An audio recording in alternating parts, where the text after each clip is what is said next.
दोस्तों 7 अक्टूबर 2023 ये वो तारीख जब पहली बार हमास ने हमला इजराइल पर किया था। पूरी दुनिया इजराइल के साथ खड़ी थी और हमास को आतंकी बता रही थी। उस वक्त भी आपके अपने चैनल द लाइव टीवी ने कह दिया था, एक वक्त ऐसा आएगा जब इजराइल की करतूतों का पर्दाफाश पूरी दुनिया के सामने होगा, उस नई पीढ़ी के सामने भी होगा जिस नई पीढ़ी को पता नहीं है कि इजराइल बसा कैसे, फिलिस्तीन कैसे खत्म होता चला गया और गजा और वेस्ट बैंक में तब्दील हो गया। जब से यानी 21 महीने के भीतर इस देश के कोने कोने के बच्चे ने पढ़ लिया है कि आखिरकार इजराइल क्या है, फिलिस्तीन क्या है, किसने किस पर अत्याचार किया। अब हालत यह है कि इजराइल और इजरायलियों के लिए अब इस दुनिया की जमीन छोटी पड़ती नजर आ रही है। हालत यह हो गई है कि इस बार इजराइल का इतना जबरदस्त विरोध हुआ है कि एक दो नहीं बल्कि पश्चिमी देशों से लेकर मिडिल ईस्ट के देशों से लेकर एशियाई देशों ने खुलकर कह दिया है कि हाँ, फिलिस्तीन एक देश है और फिलिस्तीन को मान्यता देने से कोई नहीं रोक सकता, जिसने इजराइल को बौखलाने पर मजबूर कर दिया। क्या कुछ कर रहा है इजराइल और कितने देश अब साथ आ गए, सबकी एक एक खबर मैं आपको दिखाने जा रहा हूं। नमस्कार, मैं हूं प्रज्वल गौतम और आप देख रहे हैं the live TV. The live TV, सच सबसे आगे। शुरुआत इस तस्वीर के साथ करूंगा। ये बीबीसी न्यूज हिंदी की खबर है। गजा में युद्ध समाप्त करने का समय आ गया है। कौन कह रहा है? ब्रिटेन, फ्रांस और जर्मनी। मैं बार बार कह रहा हूं, तीनों देशों के बारे में जरा नाम समझते हैं।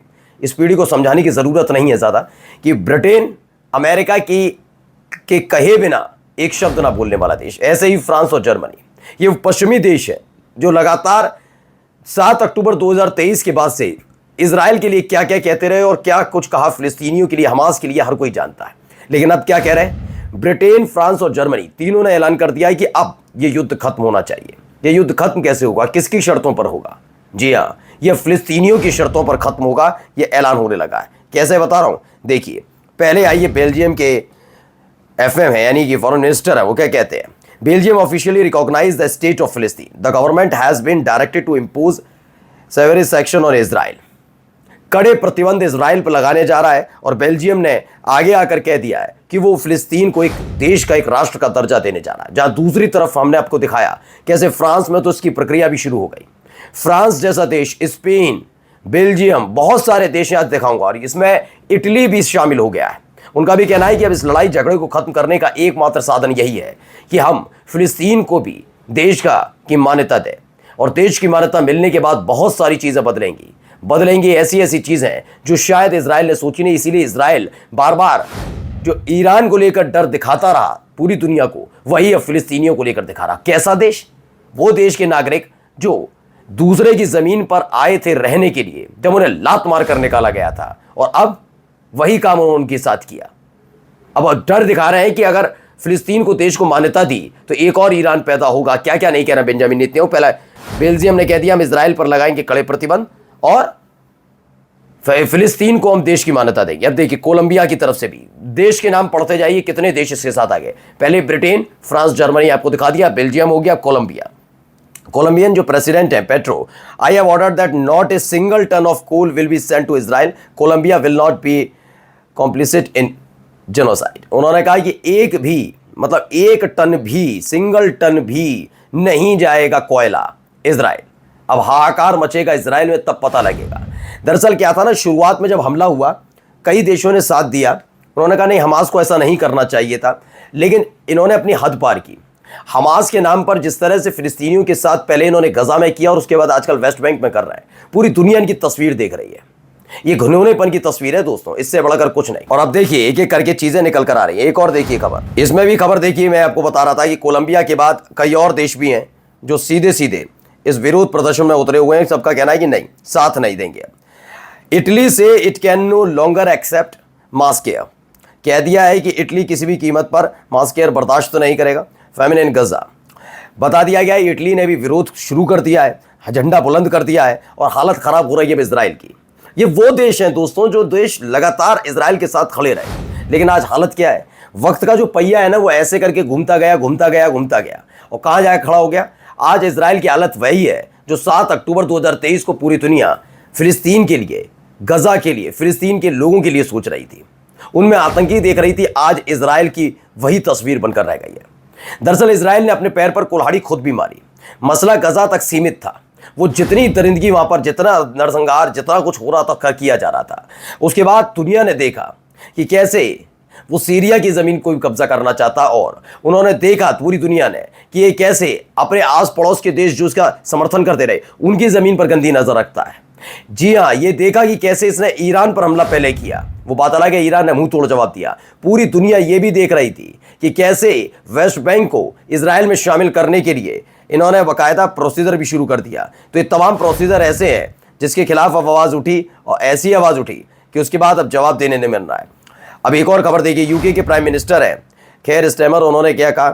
केयर ने कहा है कि रिकॉग्नाइज कर रहा है फिलिस्तीन को, वो भी is an important step toward peace. उन्होंने कहा है ब्रिटेन की तरफ से भी कि हाँ, ये एक अच्छा फैसला है और इस पर विचार करना चाहिए। यानी इटली के बाद मैंने बताया ना, ब्रिटेन, फ्रांस, जर्मनी, उसके बाद इटली, कोलंबिया, आगे आपका यूके तो है ही है, ब्रिटेन। अब कनाडा को देख लीजिए। कनाडा ने कहा है कि Israel violate international law by blocking aid to Gaza, international community must take step for two state solution. दरअसल क्या है कि अगर इसे देश की मान्यता मिल जाएगी तो उसके बाद कई चीज़ें बदलेंगी। कई देश जो आज भी फिलिस्तीन के साथ संबंध रखने में थोड़ा घबराते हैं, क्योंकि अभी स्टेट का, एक देश का उसको दर्जा प्राप्त नहीं है। इसीलिए अब हालत यह है कि एक एक करके देश, कितने सारे देश अब साथ खड़े हो रहे हैं। ये मजबूत देश है, ऐसा नहीं है। अब अमेरिका की छत्रछाया से बाहर निकल कर कह रहे हैं बहुत दिन हो गए, मैं बहुत दिनों तो सुन लिया। देखिए, सऊदी अरब ने भी कहा, France historic decision to recognise फिलिस्तीन स्टेट, फिलिस्तीन को देश का दर्जा देने वाला जो डिसीजन है फ्रांस का, उसकी तारीफ की गई है। वही मलेशियन पीएम जो है वो क्या कह रहे हैं, सुनिए इनको। The tragedy unfolding in Gaza is a test of our shared humanity. Entire families are being murdered. Children, even babies, have been killed. Others are wasting away from. तो मलेशियन पीएम है Anwar Ibrahim.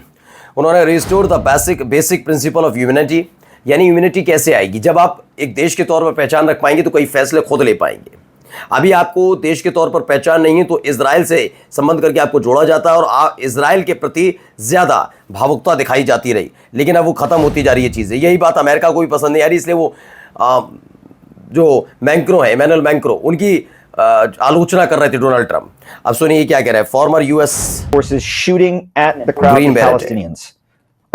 I witnessed the Israeli Defense Forces firing a main gun tank round from the Merkava tank into a crowd of people, destroying a car of civilians that were simply driving away from. अब सोचिए, ये कह रहे हैं without question, बिना किसी सवाल के, ये हकीकत है और मैं इसका गवाह हूं। ये बताते हैं कि कैसे इजराइल की डिफेंस फोर्सेस बिना किसी संदेह के वहां पर, यानी कि गजा के अंदर वॉर क्राइम कर रही है। अब तो खुलकर अमेरिका की तरफ से भी हो रहा है। देखिए, एक और इजराइल के प्रधानमंत्री बेंजामिन नेतन्याहू से बौखला गए, कह रहे हैं कि Israeli citizens should immediate leave France, UK, Canada and EU। यूरोपीय यूनियन छोड़ दो, कनाडा छोड़ दो, ब्रिटेन छोड़ दो, फ्रांस छोड़ दो, ये कहा जा रहा है। क्यों? क्योंकि ये फिलिस्तीन को देने जा रहे हैं देश की मान्यता। ये अब याद आ रहा है, छोड़ मत दो, तुम निकाले भी जाओगे। अब तुम्हारे सब जगह इजराइल के साथ यही हो रहा है। जोरन ममदानी है, उन्होंने कहा will arrest Netanyahu if he set foot in New York city. उन्होंने कहा अगर न्यूयॉर्क सिटी में उन्होंने पैर तक रखा तो उन्हें गिरफ्तार कर लिया जाएगा। गिरफ्तारी की अलग बात हो रही है। अलग अलग जगह इसी तरह के हालात बने हैं। और देखिए, जाते जाते मिंट प्रेस न्यूज़ की खबर है, Dutch counter terror agency levels Israel security threat. अब बताइए, डच की तरफ से भी बाकायदा for the first time the Netherlands top counter terrorism body has listed Israel among foreign states posing a threat to national security. Netherland ने कहा कि जो इजराइल है एक तरीके से उनके देश के लिए भी खतरा है। यानी इजराइल का इतना जबरदस्त विरोध अब तक कभी नहीं हुआ होगा। नमस्कार। द लाइव टीवी, सच सबसे आगे।